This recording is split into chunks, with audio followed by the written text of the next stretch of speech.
Ghosts and ghouls, demons and aliens, monsters and worse, only here on Ghost or What, the best channel for original scary stories. Our next story is Girl in a Haunted Hostel. The story that I am narrating is from the time when the COVID-19 hit the whole world. It was so sudden that no one was prepared for it. All the countries went into lockdown. The educational institutes were closed and a new era of online education was started. People were trapped in different uncertainties about their future. The same thing happened with our college as well. It got closed and the classes were converted into virtual classes. The hostel was also going to be closed.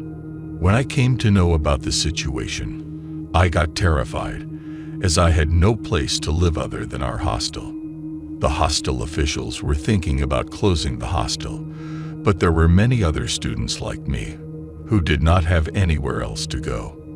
We all decided to talk to the management. At first, they were not ready to listen to us, but then they agreed and only gave permission for only 1/4 of the residents. We were happy, as we were even less than that, and the remaining had already left for home. Unfortunately, my roommate was also leaving.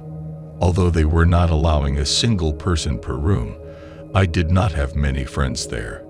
Those I was friends with were leaving or had already left. By the end of January, the whole hostel had left. There were only around 10 people in a hostel that had the commodity of 100 people, so it used to feel like the hostel was completely empty.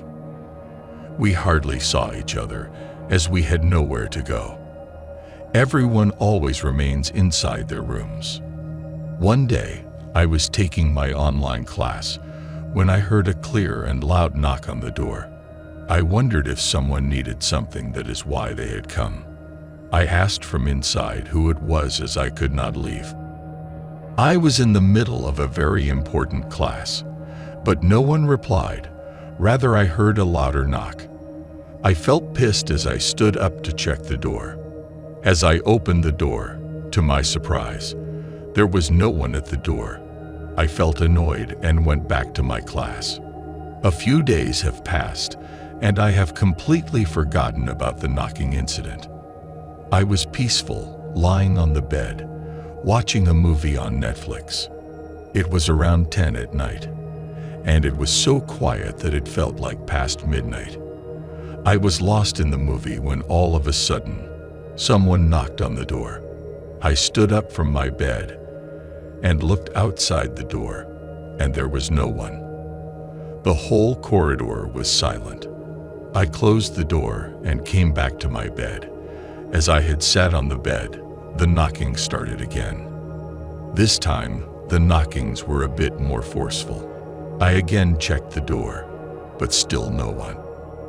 At that point, I started to feel terrified. I came back, closed the flap of the laptop, and lay on the bed. As soon as I lay down, the knocking started again. But this time, the knocking was deafening, like the door would burst open at any minute. The knocking continued for the whole night, and I quietly lay there, crying. I did not remember when the knocking stopped, and I finally slept. When I woke up the next morning, nothing happened for the next few days, and I completely forgot about it. Then one night, I was coming from the washroom. The washrooms were at the end of the hostel.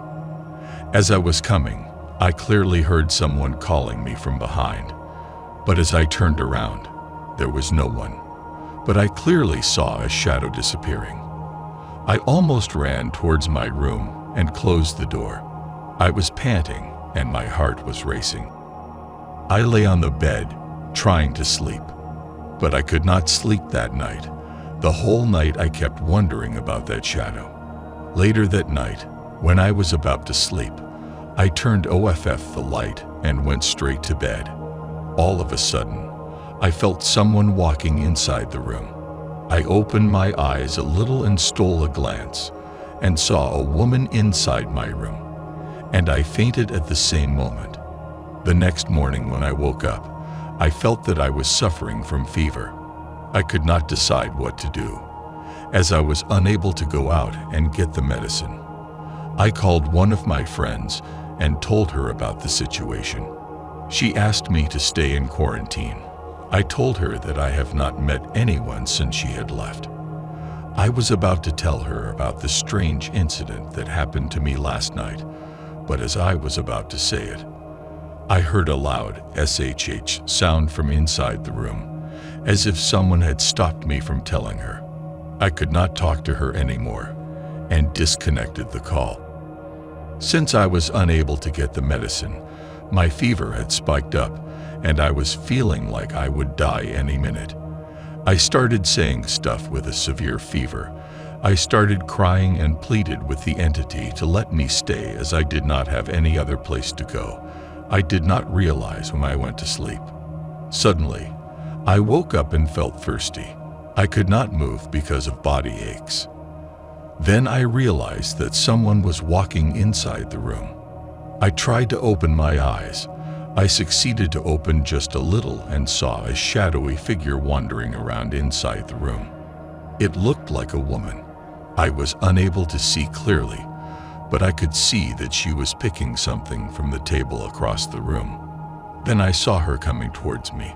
She sat beside me, and after that, I did not remember anything as I went to deep sleep. When I woke up the next morning, I felt a little better.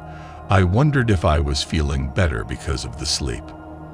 I touched my forehead and realized that I was not suffering from the fever anymore.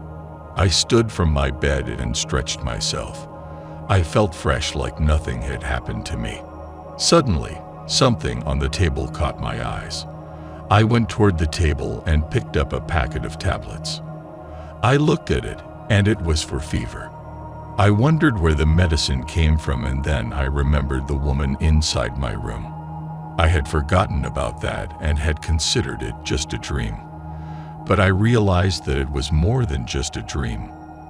To this day, I still remember that entity. It never disturbed me ever again. I guess she felt sorry for me, and even took care of me while no one was there to do it. No wonder good people exist in every species, and I would be always thankful to her. If it was not for her, I would have died that day, as I had not eaten anything and could not get medicine as well. I stayed there for another year until I got a place for myself, but I never saw her again. Did you think that was the end? The terror never ends. Subscribe to our channel to hear more horror stories, only on Ghost or What.